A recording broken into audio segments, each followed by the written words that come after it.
My duramax runs like hell. Oh. Wait, I know what. The forums.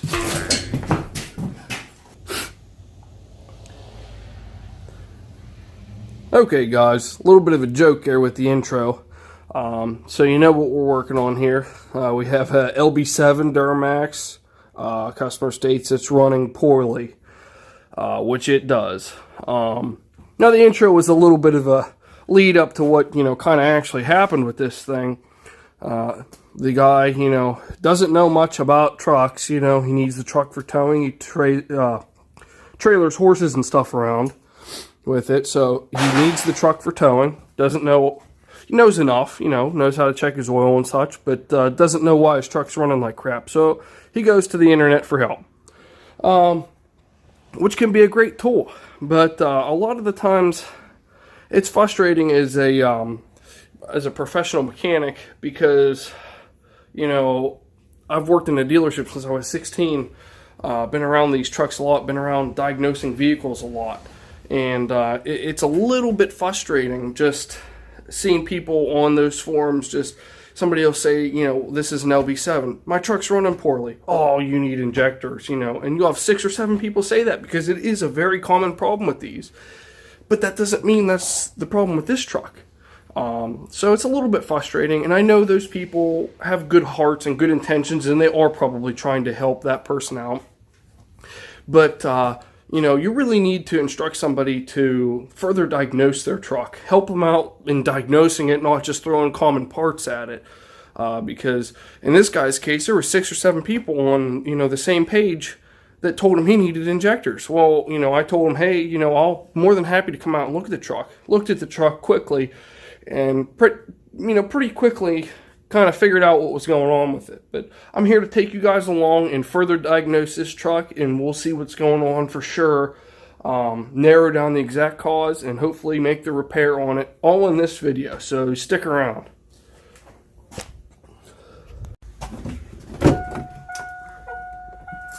Alright, so let's hop in this bad boy. Start it up for you guys real quick. And it's not an idle issue. It's, I'll wait till it shuts off. It's probably too loud. But you see there's no check engine light or anything on. These older trucks, it took a lot for them to turn the check engine light on, to be honest. So if it had a check engine light, it had a severe problem. I'll try to set you guys up here.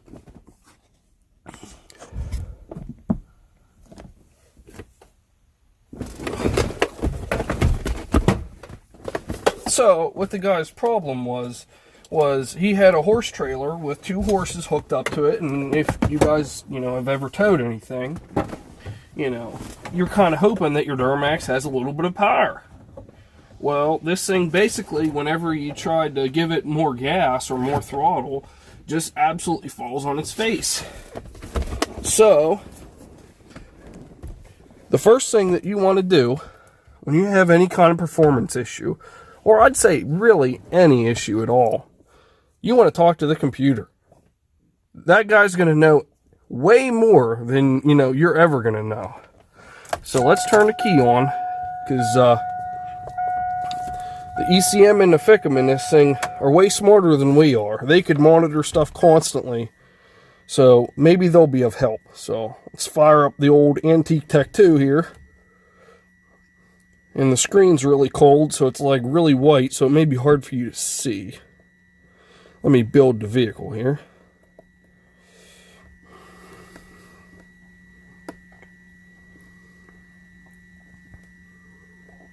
Okay, diagnostic trouble codes for the engine.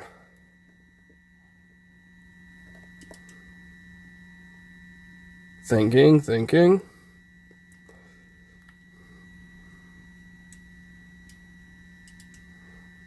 Still thinking.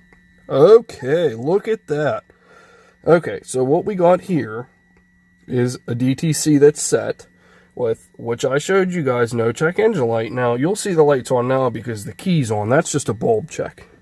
So we have a P0093, fuel system large leak detected. mass airflow sensor performance, and a turbocharger engine underboost. Okay, those are the 3 codes we have. And I'm going to tell you, basically, they're all going to be related. I'm thinking so at least. So, but like I said, this is definitely a good start. So what we got here, this 93 is going to be mainly the code we're going to look at, I'm going to say.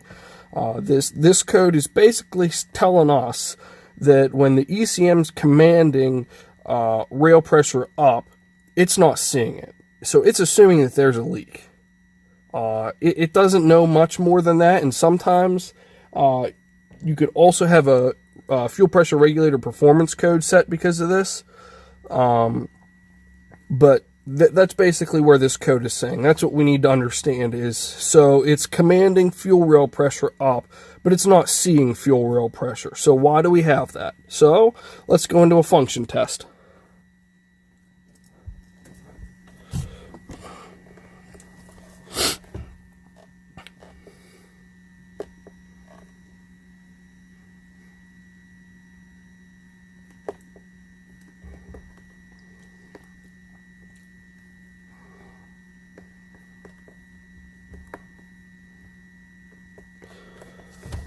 Okay, we're going to have to start it for this fuel pressure control.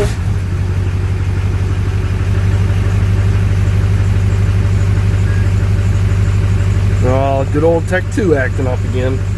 This thing's a little antique and finicky.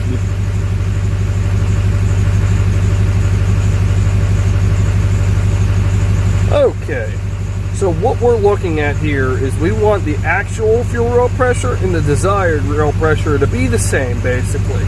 We're at, 6,200, the truck's stone cold, so that's pretty normal, and it's matched that pretty well. So we're just going to slowly command this up, and you could watch it ramp up as we go. Now, it's not good to hold them at a super high pressure for too long, but let's just get there quickly. I should have increased the increments. That's about all you're going to get out of an LB7 at 23,000. And look at that baby, she's holding like a champ. Okay, so we'll release the command so it can go back to its normal pressure there. So what that's telling me is that most likely the pressure regulator is not the issue. Could it be? Yeah, it could be maybe an intermittent issue, but the problem we're having is not intermittent. I mean, I could hop in this thing and go right now and basically get it to act up. So I don't think the rail pressure or fuel pressure regulator is our issue. So let's dig a little deeper into this. Some people may question, well, does it actually have a fuel pressure leak? Yeah, maybe. Sometimes you'll have, you'll do this function test and your pump and your regulator can keep up with the leak that you have. Sometimes. Now, usually it won't be that good. Usually you won't get it to 23,000. So, but let's just check something real quick. Since we're here.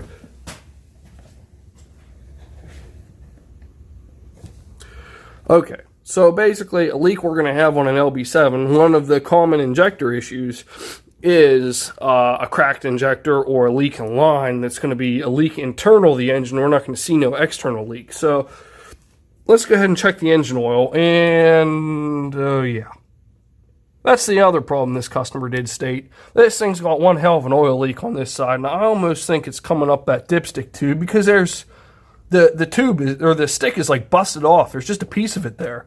So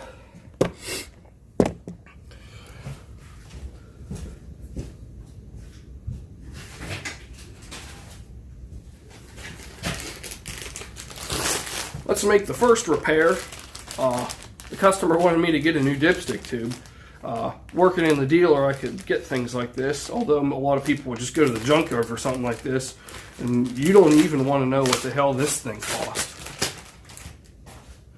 Anything that says Duramax on it is just atrociously expensive.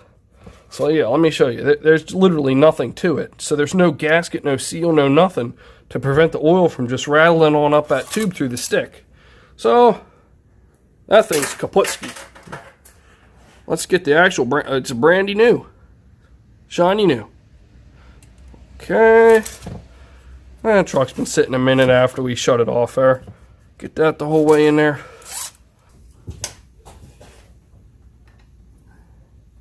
Let me see if I can get her to focus there, but just honestly, it's full. It's just right on full. And the guy told me he regularly checks his oil. That's why I said that early in the video. And he does add it on a regular basis. He says it loses oil through this leak that was happening, and just, well, it's got space shoulder miles on this thing, so it wouldn't be surprised if it's, you know, just losing a little bit of it. So I've had trucks that had cracked injectors before, and it's going to be more than just a little bit overfull. That is just maybe slightly overfull than I would think it normally would be. But I don't think that's his issue. So just personally, what I'm going to suggest after let's get this narrowed down is maybe change oil and make sure the level is good and have him ride it out as long as it's not injectors. Okay, so let's bust out another little fancy tool I got here. So this is it's a pressure and vacuum gauge. This is a J tool, you know, but what it is it has this coupler, and a lot of people may not even know this, but it goes onto this, and every generation Duramax up to the L5P has this. Now I don't remember if the L5P does. LML definitely still has this, and it served two purposes. This is where the factory charged the fuel system. So what they would do is they'd have a little device with this adapter on it, and they just hook it into here and pressurize the fuel system and be able to start the truck. But what it allows us to do is that fitting is in between the fuel filter and the CP3 injection pump. So we're going to hook into there.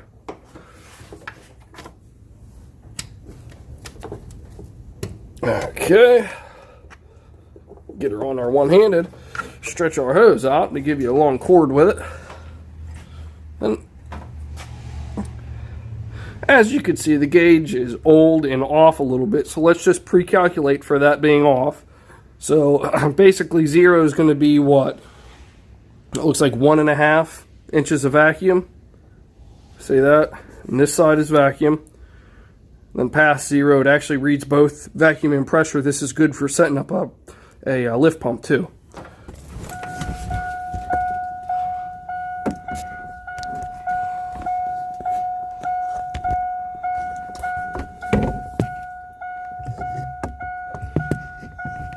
Okay, I'm going to hope that you can see that. I'm going to start the truck.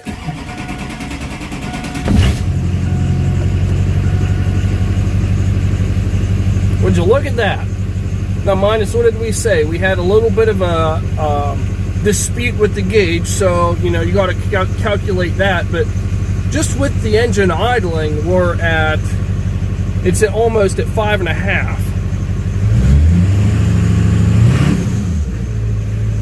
So see, revving it doesn't do too much, and I'll tell you why. Because it's not really commanding any more fuel. You need to get it under a load.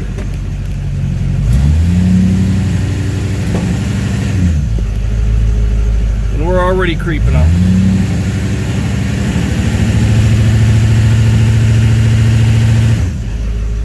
Look at that. -10, that's absolutely terrible.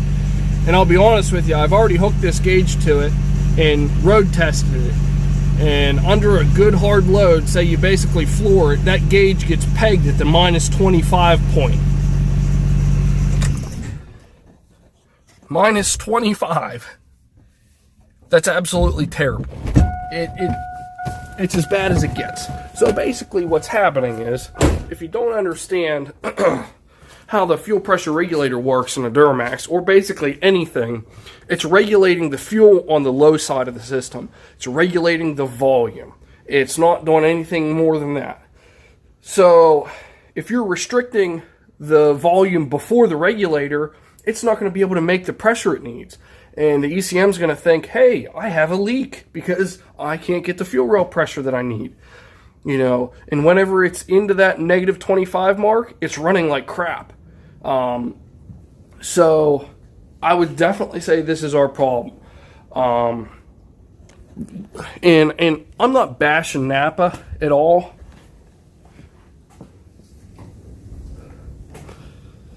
But I've seen this happen 2 other times, and both of them had this Napa gold plastic crap filter on here. And I don't know what it is. They may be good filters. Maybe it filters too much.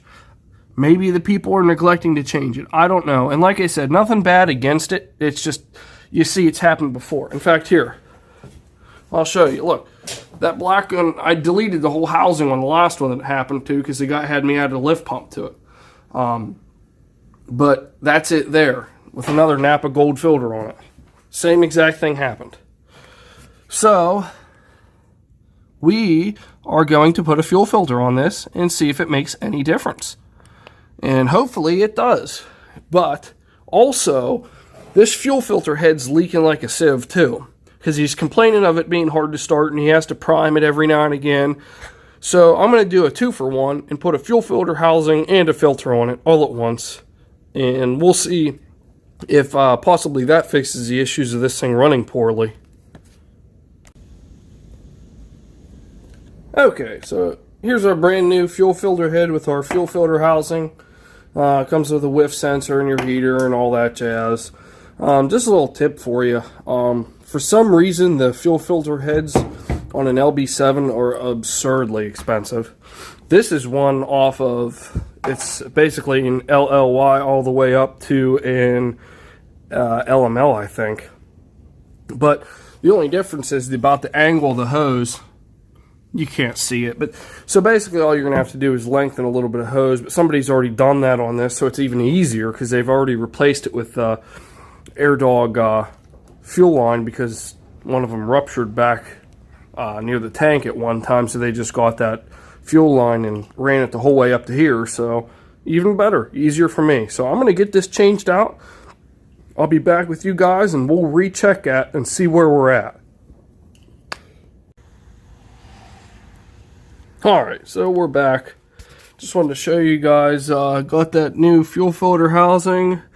Got an AC Delco fuel filter on it, and it comes with the housing. So, got that all installed. I had to extend the hoses a little bit. It's going to be hard to see. But that was the thing about using this different housing. But it's okay. Got her all done. So, let's get to seeing if she starts and see if we fixed our problem.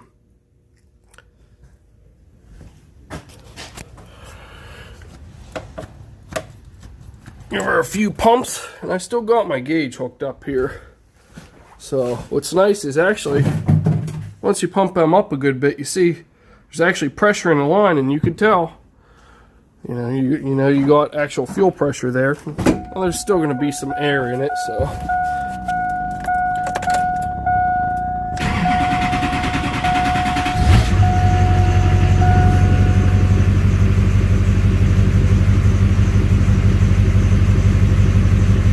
Remember that the gauge was off a little bit, so it sat about -1 or 2 not hooked up, so that was basically 0.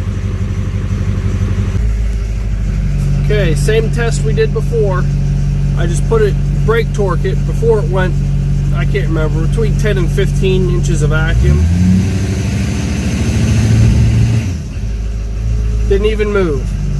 Not an iota. And that's probably just normal vacuum that it's creating from filtering the fuel out.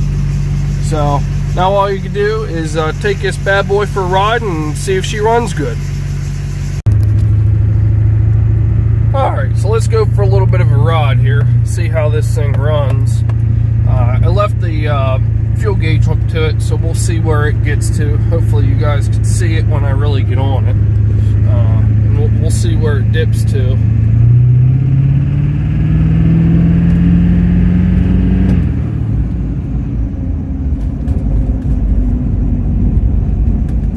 I don't know if you can see that or not. Like I said before when I would do that, it would go to that -25 mark way down there. So, I mean, we are getting some movement. You know, you're pulling some vacuum from the filter, basically.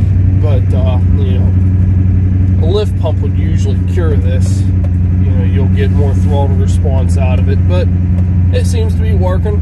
Seems to be running great. Okay guys, so just got back from the ride in the 01 truck here. As you can see, it runs like a top, runs great. You may see in the video that it does actually pull a little bit more of a vacuum, and I should have stated that it's like 20 degrees out right now, so it's kind of cold. The fuel's cold, it feels a little thicker, so it is going to draw somewhat of a vacuum. And like I kind of said on our road test, you know, a lot of the times that's why people like to add a lift pump. It allows the injection pump to be supplied with the volume that it needs to have a quick throttle response, and you know, it's a little less stressful on it. So that's maybe why you see that, but it's nothing like it was. I should have videotaped it before we fixed it. Like I said, it had it went into the negative 25 mark. It may even been more than that. That's all the farther the gauge goes. So basically, guys, you know, I helped this guy out. You know, he was all ready to put injectors in this thing, but really, it didn't need injectors. It basically needed a fuel filter mainly. The fuel filter head was just a secondary concern that he had intermittently. So we just killed two birds with one stone with that.